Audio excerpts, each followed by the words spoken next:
Baik, bismillahirrahmanirrahim. Assalamualaikum warahmatullahi wabarakatuh. Adik sekalian, kita melanjutkan pertemuan perkuliahan kita. Setelah minggu kemarin kita membuat atau menginstal aplikasi autoplay. Bapak berharap aplikasi itu sudah terinstall dengan baik. Saat ini adik-adik sekalian, kita akan coba untuk bagaimana membuat aplikasi yang sudah terinstall itu dengan cara bagaimana Anda mulai memahami bagaimana konsep dasar membuat autoplay itu sendiri. Jadi ada beberapa hal, ada beberapa poin memang yang harus dipahami dalam membuat autoplay ini ya. Jadi sekalian, minggu kemarin Bapak sudah memberikan materi tentang autoplay dan tutorial cara menginstalnya. Maka pada kesempatan kali ini Bapak akan coba memahamkan Anda, atau kita harus sebelum kita membuat bahan ajar autoplay yang telah Anda install minggu kemarin, kita akan coba untuk membuat flowchart-nya atau alur program dasar dari bagaimana membuat autoplay kita atau bahan ajar dengan menggunakan autoplay itu. Jadi kita ada flowchart-nya, ada alur yang pertama-tama apa sih yang harus disiapkan, kemudian apa yang harus digunakan dan seterusnya. Baik adik-adik sekalian, Bapak sudah membuat file flowchart ini dari Anda bisa mendownload di Classroom Anda. Jadi seperti ini gambaran flowchart multimedia pembelajaran kita dengan menggunakan autoplay. Baik, apa sih sebenarnya yang kita akan buat dari bahan ajar ini? Bapak besarkan dulu. Oke. Jadi yang pertama, ketika Anda membuat program ini, setelah kita buat flowchart seperti ini adik-adik, Anda harus menyiapkan adalah mata pelajaran apa yang Anda akan gunakan untuk bahan ajar ini. Jadi mata pelajarannya sesuaikan saja dengan mata pelajaran di sekolah, bisa Quran hadis, bisa sejarah, maupun mungkin matematika, bahasa Inggris, dan seterusnya. Silahkan Anda gunakan atau pilih salah satu mata pelajaran itu. Oke, setelah itu Anda sudah siapkan mata pelajarannya itu, Anda mulai menyiapkan bahannya apa saja. Anda bisa menyiapkan backgroundnya, gambar untuk latar belakang, kemudian Anda bisa menyiapkan videonya, kemudian musik dan seterusnya. Itu menjadi apa-apa yang perlu diperhatikan oleh Anda dalam membuat bahan ajar dengan menggunakan autoplay ini adik sekalian. Baik, kita kembali ke flowchart ya, langkah awal. Jadi yang pertama, sebelum kita membuat semua mata pelajaran dan seterusnya, bahan-bahan dan seterusnya, ini dulu yang harus Anda buat, flowchart dulu.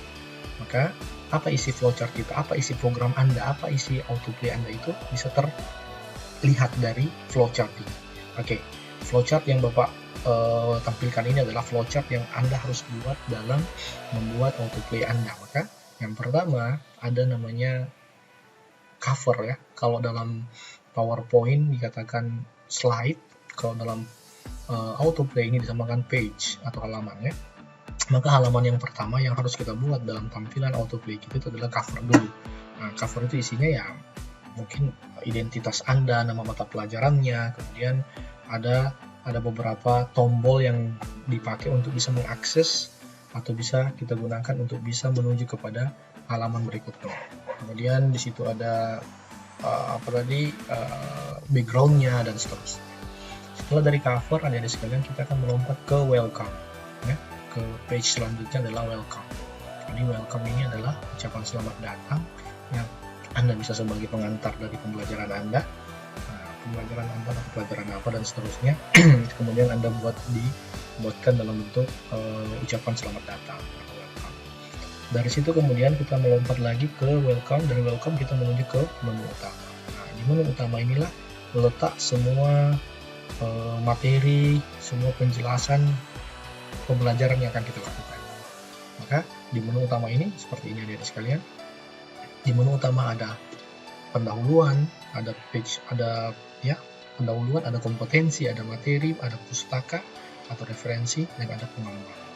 Ya, pendahuluan ini sendiri adalah penjelasan mata pelajaran apa. Jadi bedanya dengan welcome itu selamat datang, kalau pendahulunya adalah penjelasan mata pelajaran apa yang akan kita gunakan dalam pembelajaran ini, termasuk langkah-langkah atau petunjuknya dan seterusnya.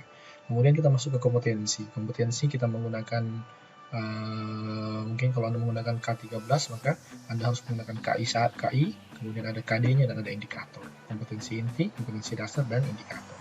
Kemudian untuk materi, Bapak meminta 3 materi. Jadi ada materi 1, materi 2, materi 3. Oke, materi 1, materi 2, misalnya Anda belajar tentang fikih, mata pelajaran fikih yang kita buat dalam bahan ajar, maka mungkin untuk materi fikih itu ada materi satunya apa, materi 2-nya apa, materi 3-nya apa. Misalnya mungkin nomor 1 tentang wudhu, kemudian ada sholat, dan mungkin zakat, dan seterusnya. Begitu pula pelajaran lain, misalnya bahasa Inggris atau matematika, yang jelas ada materi 1, materi 2, materi 3 yang berbeda antar setiap materinya. Oke, itu. Kemudian dilanjutkan dengan page pustaka. Pustaka ini adalah referensi, jadi referensi buku atau bahan ajar yang Anda gunakan ini dari buku apa silahkan dituliskan di sini. Dan terakhir, sebelum itu, setelah pustaka kita masuk ke pengembang ya. Pengembang ini adalah orang yang membuat produk ini. Jadi saya berharap semua biodata Anda, data diri Anda, kemudian kalau bisa ada gambar Anda silahkan ditampilkan dalam pengembang ini ya, untuk satu halaman. Kemudian akhir dari menu utama ini kita akan membuat tombol exit untuk keluar dari program ini, sehingga pada saat siswa atau audiens selesai belajar maka mereka bisa mengakses tombol exit untuk keluar dari aplikasi ini, aplikasi dari Autoplay itu sendiri. Itu adik-adik terkait dengan perancangan multimedia pembelajaran dengan Autoplay atau penjelasan tentang flowchart dalam membuat aplikasi Autoplay ini atau bahan ajar dengan menggunakan Autoplay.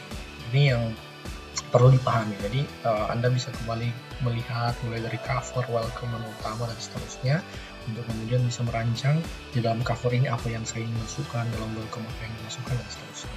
Nanti Bapak akan perjelas dengan memberikan contoh Autoplay produk yang sudah jadi, bisa supaya Anda bisa bandingkan dengan flowchart yang ada dalam program ini. Baik, demikian untuk penjelasan flowchart. Jadi Bapak akhiri, terima kasih.